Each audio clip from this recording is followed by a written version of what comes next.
Thank you, Martin. Where are you, John?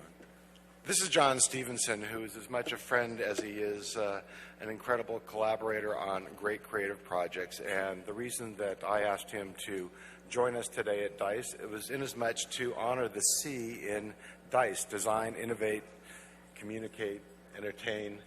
And the other part of C is, of course, create. And if you have read any of John's background, we've lost John. There's a man fiddling with my ass. That's actually quite nice. It's a great way to start the morning. This will be up on Twitter in about 2 seconds. This is as good as it gets. It doesn't get any better. You can leave after this. All right, now we're good. So when John and I first met, one of the conversations was about the nature of creativity, and I think that what he's going to share with you is at the essence of why we do what we do and how it works every place. And again, monsters, Muppets, movies, and games too. John, thank you. Thank you. Cheers, man. No, fuck that. Wait, let me say something interesting before you start clapping. All right. Hi, you fuckers. I'm not the discreet talker. I have the simplest and shittiest presentation you will see all day. I have a bunch of crappy notes, handwritten on cards, and I have a cheap-ass PowerPoint. So there's no fancy audio-visual bollocks with me. So what's this talk about? Well, it's perhaps somewhat surprisingly for a kind of primarily a gaming conference. It's about love. It's all about love. Everything else is just details. And I called it Muppets, Monsters, Muppets, and Movies. But in my case, that can be expressed as an equation. Do it. Do it. That's it. Which is that monster plus that particular Muppet eventually was that movie. Now, the only thing I care about these days is putting good stuff into the world. And I always wanted to make movies from an early age, and I also wanted to try and make the world a better place. It was just one of those things when I was young. I was very concerned about the state of the world. The world was sort of pretty messed up, and unfortunately it still is. And there were a lot of things when I was a kid that I was concerned about. In those days it was the campaign for nuclear disarmament, there was pollution, save the whales, there was famine in Ethiopia, lots of things that distressed me and made me miserable. And I wanted to try and sort of solve all of them or be involved in all of them. And in fact, what I found out was I was completely paralyzed. There were just so many things that I wanted to be involved with to try and make better that, in fact, I was doing absolutely nothing. I was just spinning my wheels and not being effective. And it was also sort of paralyzing me. I couldn't really move forward with my life, and I was feeling very depressed. So I found that the only way forward for me was to take control of the one bit of my life that I had any say over, which was how well I did anything of my own. And that helped me move forward. So my goal became to make whatever I did as good as possible. So I'm going to share with you a few things I've learned over the years that work, practical tips for using creativity to make whatever you do, games, movies, TV, whatever, graphic novels, a bit better. And some of these things may even make your life a bit better. Nothing's original. Everything has been said before by much smarter people than me. I just stole it all, and I'm just spewing it back out to you guys in case there's something that you can use that's useful. But it's all true, and I've used it all myself, and I know it works. My hope is that you find something in all of this that you can use to make whatever it is that you're doing better. Because if you make your stuff better, then that means there's more good stuff going into the world, and the more good stuff in the world, the less room there is for all the crap. So, we all benefit. So how do we do that? W.H. Auden, how very fucking posh to start with a quote from W.H. Auden. W.H. Auden said, "We are here on Earth to help others. But what the others are here for, I have no idea." So, How do we help others? A few years ago, I did a workshop with a really terrific actor called Jeffrey Tambor. You may know him from the Hellboy movies and Arrested Development and like hundreds of films. He's a fantastic actor and he's a great teacher. And he said a very wonderful thing. He said, the job is to fall in love. And he's absolutely right. Because if there's no love in your work, you won't touch anybody. You won't inspire anybody. And it won't be work that makes you proud. And it simply will not be the best work that you are capable of. And on Kung Fu Panda, my personal motto was, good enough isn't good enough. There's no more half-assed. There's no time to waste. We're not here for very long. There's only a certain amount of things that any of us are going to be able to do in our creative lives. So we should make sure that each one of them is as good as it possibly can be. And the only way you can do that is if you love what you're working on. But here's the conundrum. It's very easy to fall in love when you're working on your passion project, something you're really excited by. Of course you'll be in love with it. But what happens when you get something that you're not so inspired by? You know, it doesn't light a fire under you. When I was a freelance artist, I never knew when the phone would ring, and so I would have to say yes to whatever job was there. Might be a job for a toilet paper commercial, something very unsexy. I needed the work, I'd have to say yes. I was a staff director at it's a very famous titles and advertising house called Colossal Pictures that was very sort of prominent in the 80s and 90s. And I was a staff director there, and you didn't get to pick and choose what jobs you got. You know, on the production meetings on Monday, the jobs would come in. There might be a really super sexy, high-budget car commercial, and there might be a toilet paper commercial. And if you got the toilet paper commercial, you couldn't go, fuck, I wanted to do the car commercial. You had to do the toilet paper commercial, and you had to make it as good as you could do it. So how do you do that? How do you make something that you really, on first glance, are not inspired by? Well, I think what you have to do is you have to challenge yourself. You have to challenge yourself all the time. And no matter how prosaic or boring the job may appear at first glance, there's always a way of making it interesting to yourself. On that toilet paper commercial, which I did, you know, you have a tight script and you've got, you know, there's a Charmin commercial with a baby, you know, wipe your ass with Charmin, or whatever the fuck. You know, how do you make that cool? How do you not go mad trying to figure out how to do that? But there's always a way. Maybe there's something in the timing of the animation. Maybe you can find a way of animating the baby that isn't quite the conventional, bullshit commercial style. Maybe there's something. Test yourself, challenge yourself, find a way of making it meaningful to yourself so that you can get something out of it. Because at the end of the day, it may not be Citizen Kane, but it might be the Citizen Kane of toilet paper commercials. So, the thing is, it's all your choice. You can choose, because you don't really like the job, to do something half-assed, phone it in, give 50% of your effort or your talent. Or you can choose to push and not settle and say, good enough isn't good enough, and sweat and make it as good as it possibly can be, even if it's doing a free birthday card for a friend. It doesn't matter. Whatever job you do, if you do it, whether it's a huge professional job like a $100 million movie, or if you're doing a card for a friend's kid, you give it the same amount of effort and care and attention and love. You put everything into it. Because if you don't, the only person you're cheating is yourself. And what you're doing when you do that is that you are ensuring that you are always working to the highest standards of professionalism.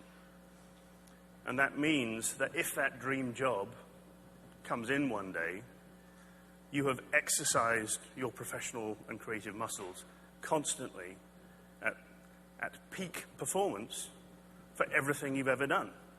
So you'll be ready to do that job. And if you don't, if you have well, I'll give all my effort to the ones I like, and I'll just, I'll shit out the ones I don't care about. You know what? When that job comes in, when George Lucas finally does call you to direct Star Wars 117, you may fuck it up. Or you may not get it. Because you may not be ready. Because you haven't put love into everything you've done. And therefore, everything you've done is not as good as it could be. And that call may never come in that case. Nobody gets up in the morning and says, I want to make a shitty movie today. There's plenty of shitty movies get made, but it's not through choice. Nobody wakes up and says, today is the day I'll spend, 2 years of my life and $100 million making the shit movie. That never happens. Nobody does that. Everybody wants to do something good. And I'm guessing that most people here, maybe all of you here, are here because you saw something that inspired you, that touched you, that made you say, I want to do that when you were young.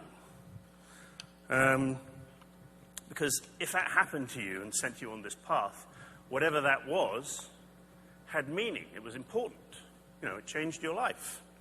And that's an enormous thing. It doesn't matter what it is. Movie, TV show, game, book, piece of art, doesn't matter.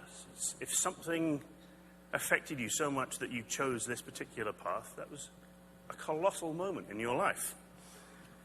And we don't do this stuff for the money. I mean, we all like to get paid. But if you really want to make money, there are a lot of easier ways to doing it than working in the creative arts. That's not the reason any of us do this, I don't think. It's the experience of doing. It's the experience of creating. It's the experience of collaborating, working with others. Eventually, I think we all hope, it's the experience of making something enduring that lasts. Doesn't matter what it is. Graphic novel, game, TV show, movie, whatever you want. But I think we're all shooting for that time when we do something and we all feel, that's my best work. I'm really proud of that. And ideally, you want to share that with lots of other people.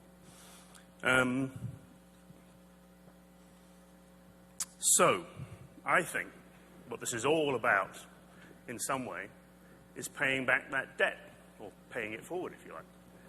Paying back that debt of inspiration that sent us off on our journeys. Trying to figure out how we're going to do that for the next generation. In my particular case, what sent me off on my journey was this guy. How many of you know who that is? You! Who the fuck is it? I'm sorry? No! You're so fucking wrong. But actually not. I mean, it is Ray Harryhausen, but it's the Seventh Voyage of Sinbad. It's the Cyclops from the Seventh Voyage of Sinbad. It's a stop-motion puppet. Thank you for that, by the way, and God bless you for liking Jason the Argonauts, which is Ray Harryhausen's best film. And the Blu-ray is absolutely gorgeous. Go and get it. But I saw Ray Harryhausen's Cyclops in Seventh Voyage of Sinbad when I was a kid. And I grew up in a little tiny fuckhole of a village called Cookfield in Sussex in England. Extremely rural, cows steaming outside my window. And my mum took my brother and I, when I was probably about 6, my brother was 4, to a double bill of Seventh Voyage of Sinbad, which has this fantastic guy in it, and The Three Worlds of Gulliver, double bill of Ray Harryhausen films. I had only seen about 4 movies, I think, at that time. And the only reason my mum took us to the movies was because Three Worlds of Gulliver was based on Gulliver's Travels, an English classic, and she thought it would be improving for the mind to go and see this.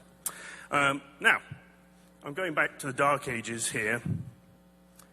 The 60s in England, everything was in black and white, including our lives.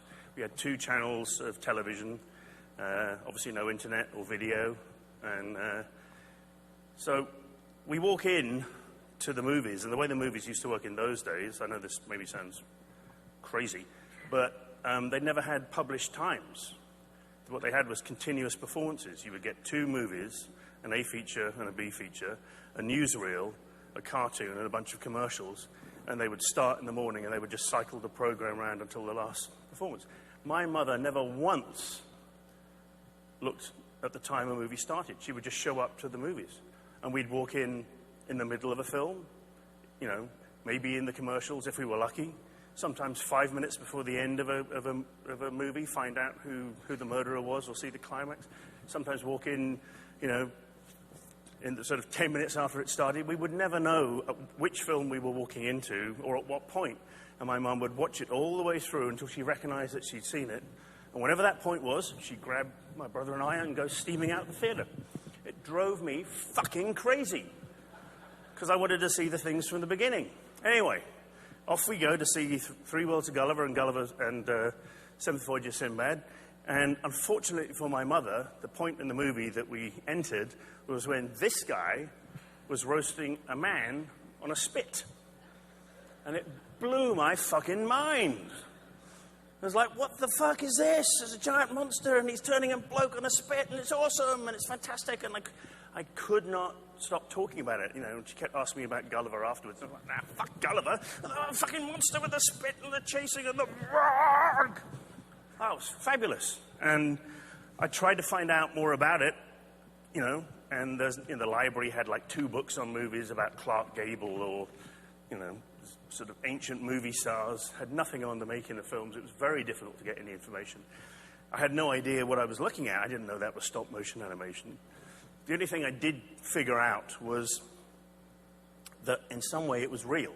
There was real light falling on a real object, which meant somewhere in the world that was a tangible thing that I could touch. And that idea was very magical to me. And actually, that, you know, this guy set me off on my path. And at age 6, I decided, I'm going to do that. I didn't know what that was exactly. I didn't really mean I was going to be a stop-motion animator because I didn't know what a stop-motion animator was. I just meant I wanted to be someone who made the things that I saw in the movie theater that made me go, that's so amazing. And I would tell people in my little shitty village, I'm going to make movies. And they would smile and pat me on the head patronizingly and say, that's nice, dear. I think there are some nice jobs at Woolworths, which was a department store that doesn't even exist anymore. And the other thing I would do, based on this guy, would be I would fill my exercise books with drawings of monsters, cyclopses eating people, and all sorts of stuff, and I get into terrible trouble with the teachers because I wasn't paying attention to their boring lessons. I was drawing monsters in my exercise books. And I remember my headmaster once yelling at me for a repeated offense of drawing dinosaurs instead of paying attention to the math lesson. And he said, there's no money in monsters. Well, I beg to disagree. So a few years ago, in 2008, with Mark Osborne, my co-director, we made Kung Fu Panda, and it made $600 million over worldwide and got nominated for an Academy Award. Now, I'm not saying that to go, oh, well done me. What I'm saying is I had a choice. I had a choice all those years ago. I could choose to believe all those people who are telling me you can't, or I could choose to believe me and say, I can. So I chose to believe the latter. And there's a great expression. The man who thinks he can and the man who thinks he can't, both are right.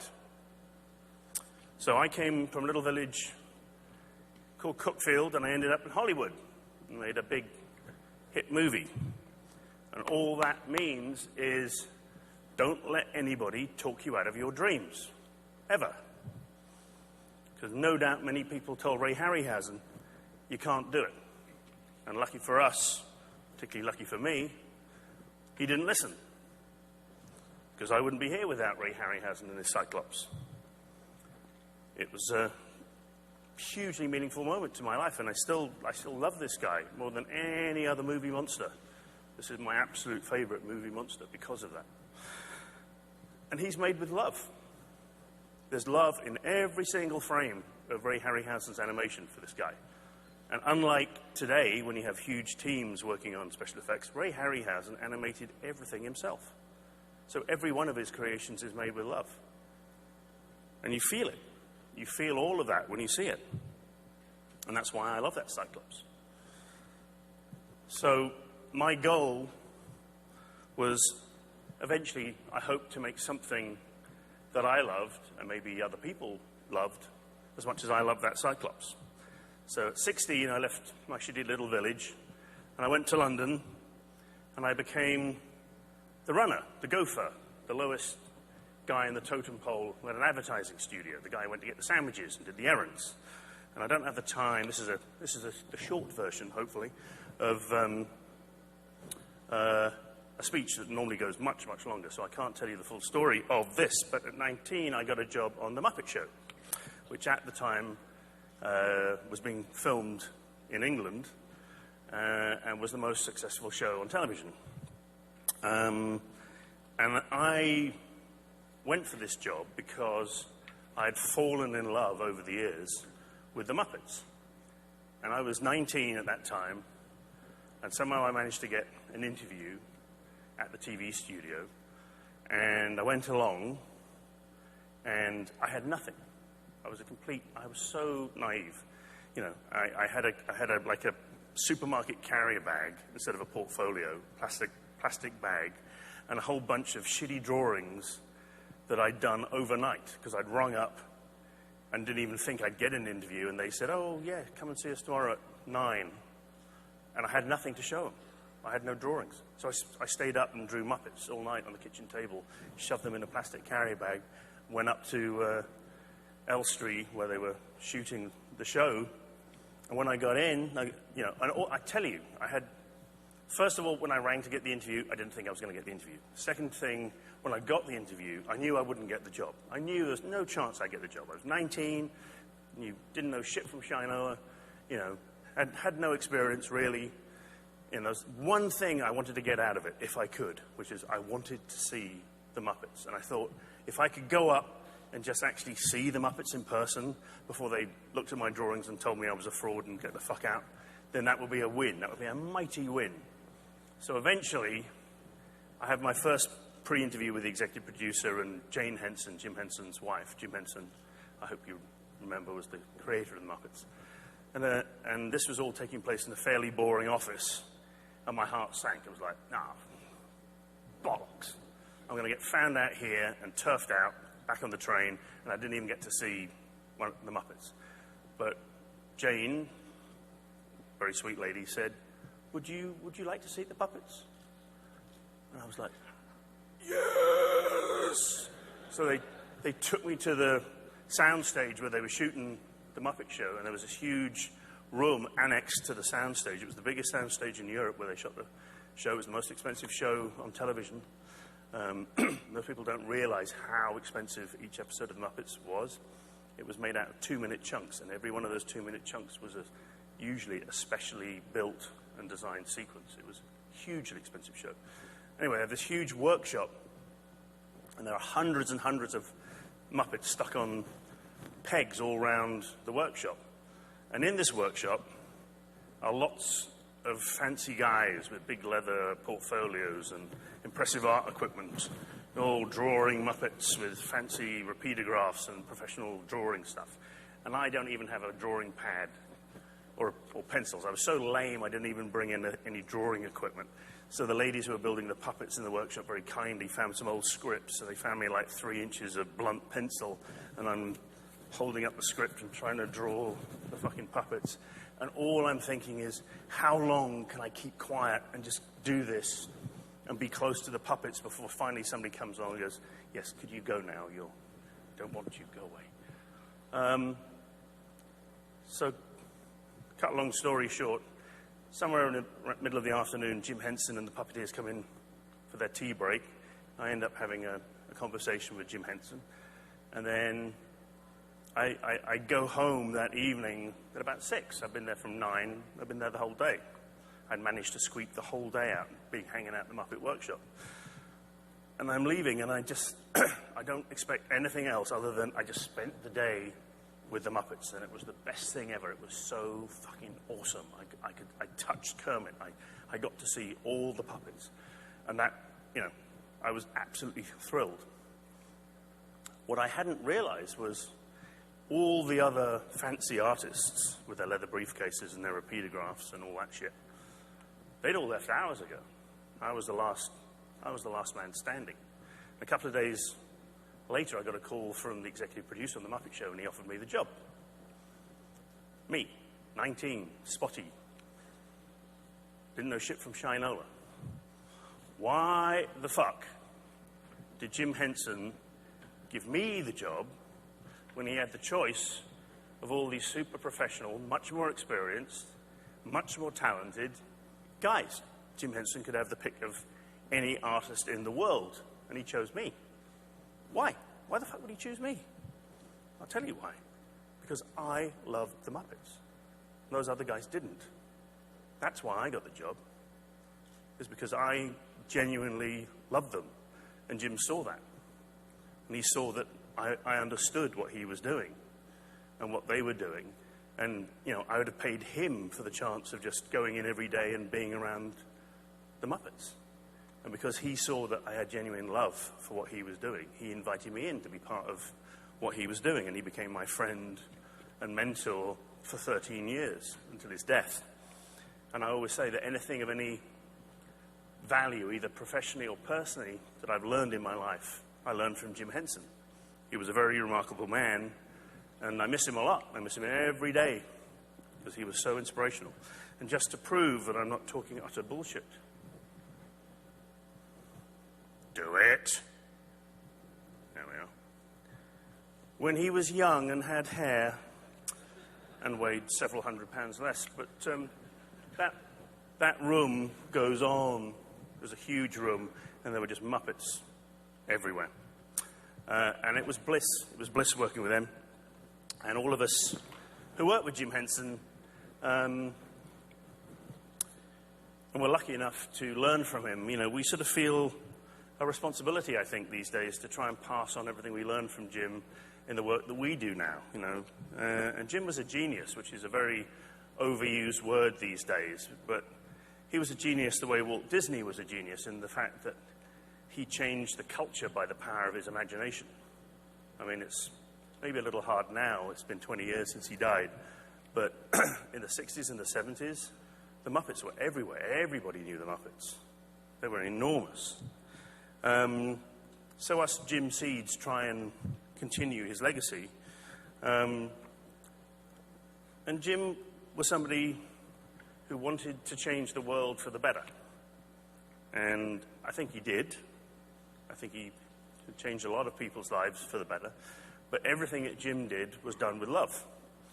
It was love of the idea, love of working with people, love of collaborating, love of sharing his vision with the world.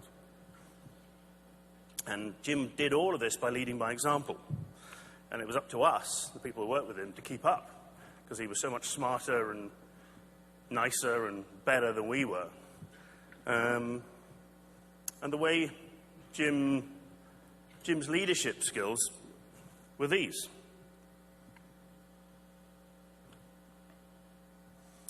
They were inspiration, collaboration, and appreciation. And that was his favorite expression, simple is good. And Frank Oz, Jim's closest collaborator and greatest friend, said he didn't think Jim would have been as good a creator if he wasn't as good an appreciator. Jim appreciated everybody and everything. And his favorite expression, simple is good, is, of course, deceptively simple, because simple is fucking hard. Simple is hard. It's hard like being a samurai is hard. That reduction of elements to their purest form, simple is not easy. Simple is an art. It was an art that Jim and the Muppets mastered. There isn't anything in those Muppet designs that you can add that makes defining their characters any better. They are the perfect reduction to purity of design and form. And one of the things that Jim would say when you showed him some work, I showed him a puppet design or something that he wasn't overwhelmed by, Jim would never shout, he'd never get angry, he'd never make you feel bad. What Jim would say would be, he'd say,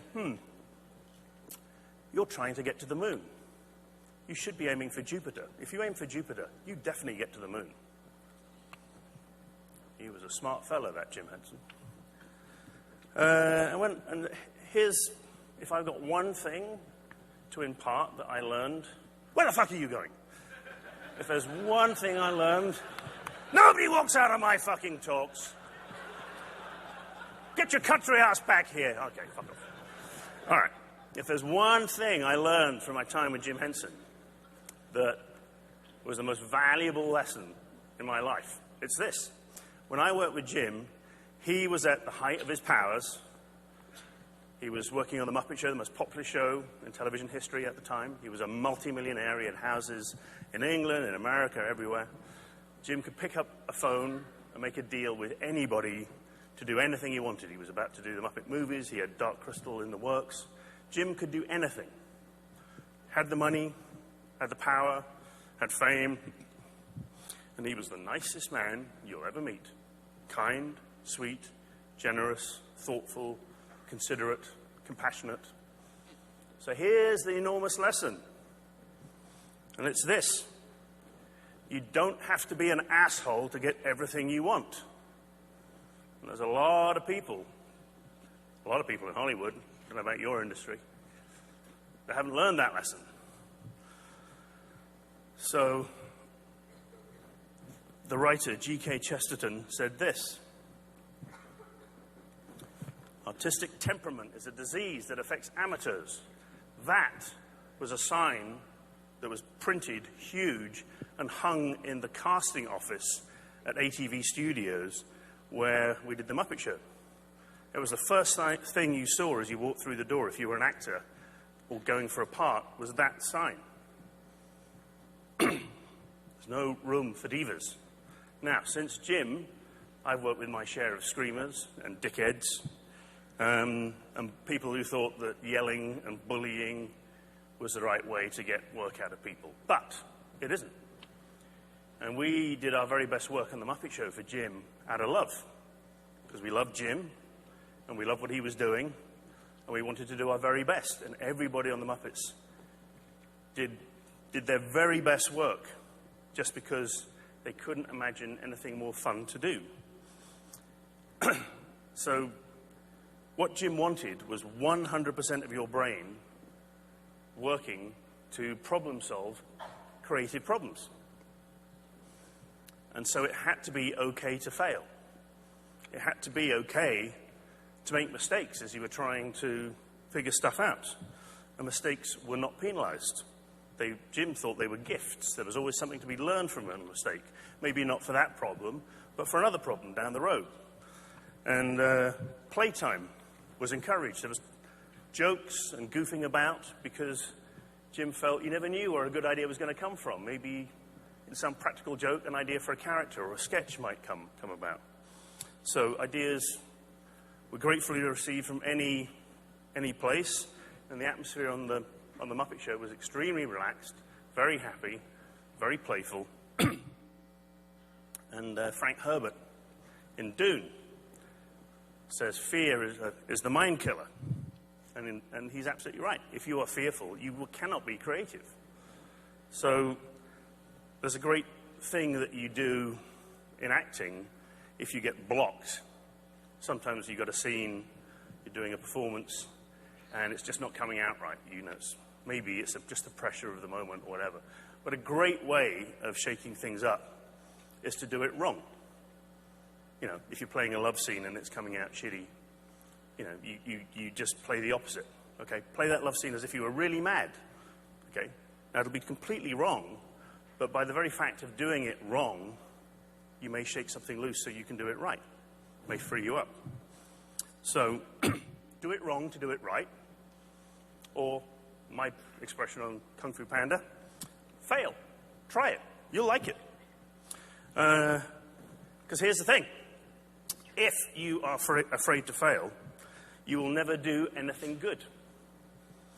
Because you cannot touch people if you won't risk failure.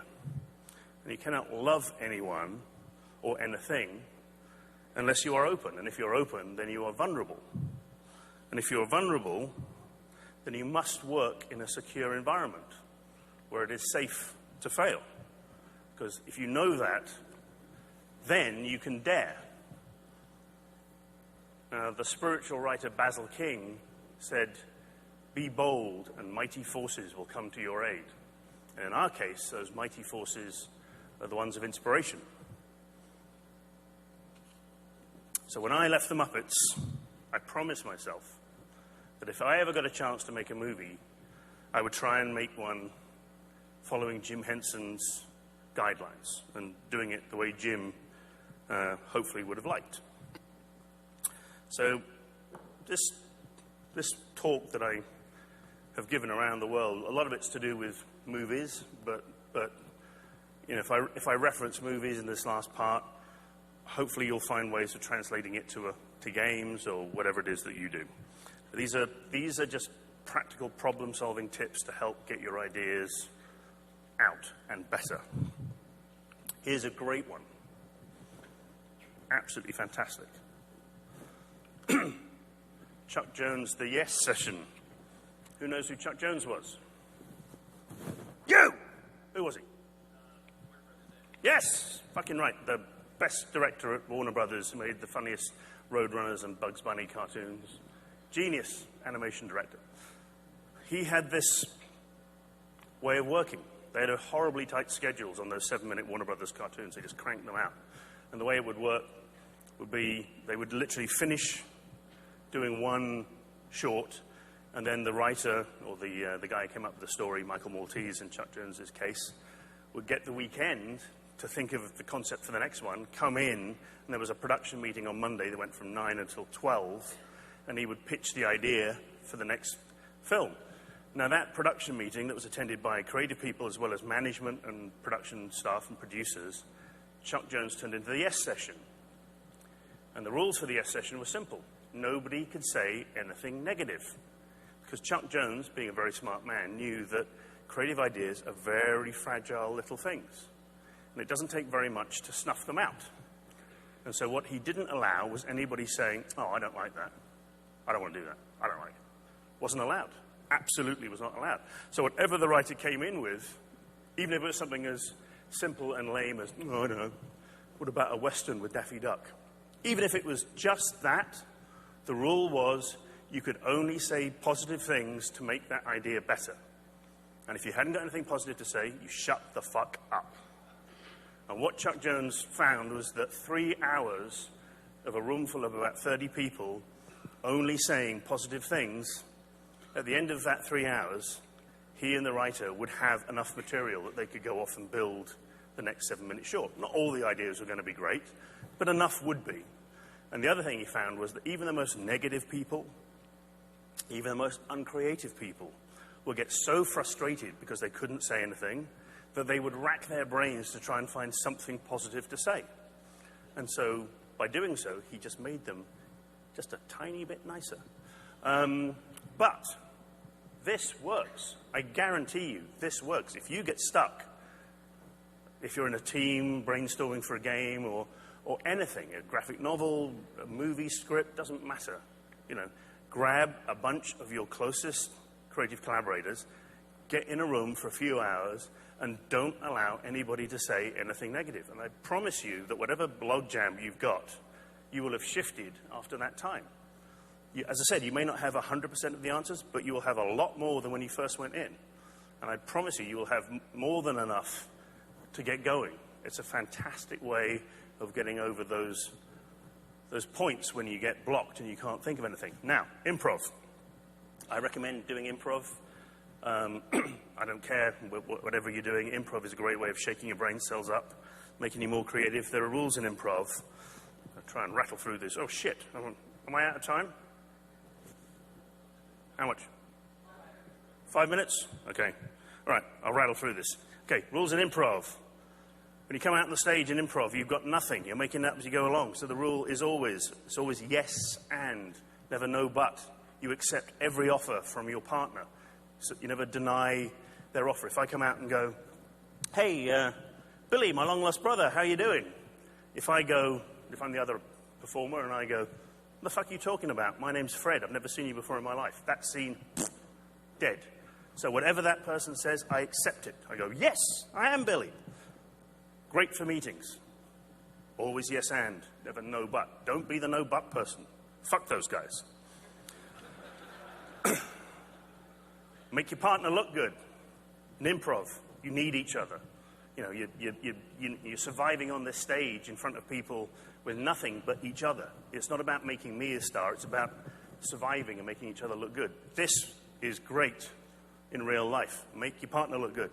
Doesn't matter. Business meetings or relationships. It's not about you.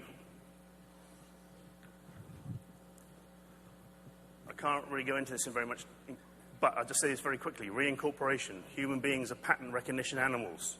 The brain always seeks to look for a pattern.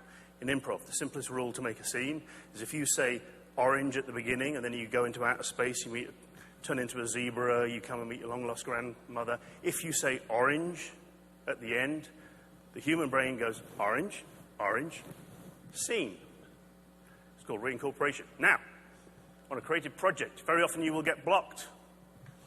And your first instinct will be to look outside of what you're doing for inspiration. Look at movies, look at TV shows, go to art galleries. I don't know. Don't do it. Look back into the work you've already done. You will find, by going over whatever you've created, that the answers for solving that problem will be there. Your work will talk to you if you listen to it, and you will find some things that you may have just put in subconsciously that had no meaning that you can give meaning to by reusing in a different way. We do that all the time in Kung Fu Panda. I don't have the time to go into that. Okay, blast through this very quickly. Very important. Lots of smart people have said that. It's not about being the smartest person in the room. On Kung Fu Panda, my motto was, I don't have to be the smartest person in the room. I just have to be smart enough to know who the smartest person in the room is. And then I take their ideas, and that makes the movie better. And then I say, thank you. The single, simplest piece of people management or production management you can do. It takes 10 seconds. It costs absolutely no money. The effect may last a lifetime. How often does it happen in most meetings? Almost never. Almost never. When people get things from people, almost nobody says thank you. Say thank you. Take the time. Jim Henson, great appreciator. Jim Henson would thank everybody for helping make things better. And there's a huge benefit to doing so. Because when the crunch time comes, you may find that you end up with lots of free overtime because people are now emotionally invested in that product because they liked being thanked than if they weren't. And all that for 10 seconds and no money. The other thing, if you're working in a team, is share whatever you're doing with your team. Your crew is your greatest creative resource. They can't help you unless they're fully included and know what you're doing. And it's very easy, a lot of times, to keep things back from the crew because you haven't worked it through yet and it's kind of shitty and you don't want to show it.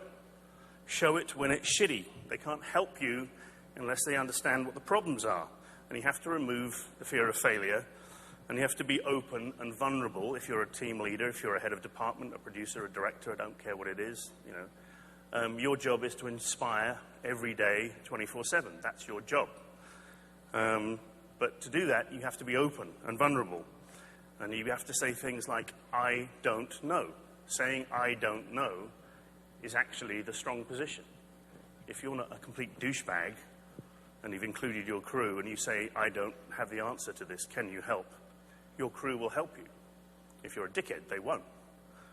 But be open, never bullshit, because chances are your crew is much smarter than you, and they will instantly tell if you're lying about something that you don't know what you're talking about, and they will lose all respect for you. So don't ever do it. Just say, I don't know. Be honest. And then when they give you the answer, say thank you. So, wrapping up. When we finished Kung Fu Panda, the only thing that was important, and I said this at the beginning of the movie when I took it over, the only thing that was important was not whether it was a huge success, because we have no control over that, or even whether critics liked it, because, frankly, who gives a shit what the critics think? And you have no control over that either. The only thing that was important was it something that we were all proud of? Had we done our best work, could we each look ourselves in the eye and say, I worked the very best I could on that thing, and I'm proud of it. I don't care whether the rest of the world likes it. I don't care whether it makes any money. You know, I did my best work, and I'm proud. And I was really happy that our crew was very, very proud of Kung Fu Panda. So sometimes I'll get a letter from kids around the world telling me that they've seen Kung Fu Panda and they liked it and it's inspired them to go off and do something of their own. So, you know, we've come full circle, back to our pattern recognition, orange to orange. You know, the panda has become a cyclops and hopefully is inspiring a new generation to do work that I can't even imagine how cool it's going to be. And I can't wait to see what you guys and what those guys are going to do. So I'm going to leave you with this quote from Walt Disney. And Walt Disney said, when he was asked why he spent so much time working on the stories of his films by John Culhane in 1951, he said, well, you just have to do it. You have to keep experimenting, and you have to keep having meetings. You have meetings of minds and hearts. You keep talking, and you keep making drawings, and you keep throwing those drawings away, and you keep doing better, and always remember, make it so good they'll have to want it. And that's the job. Make it so good they'll have to want it. Thank you.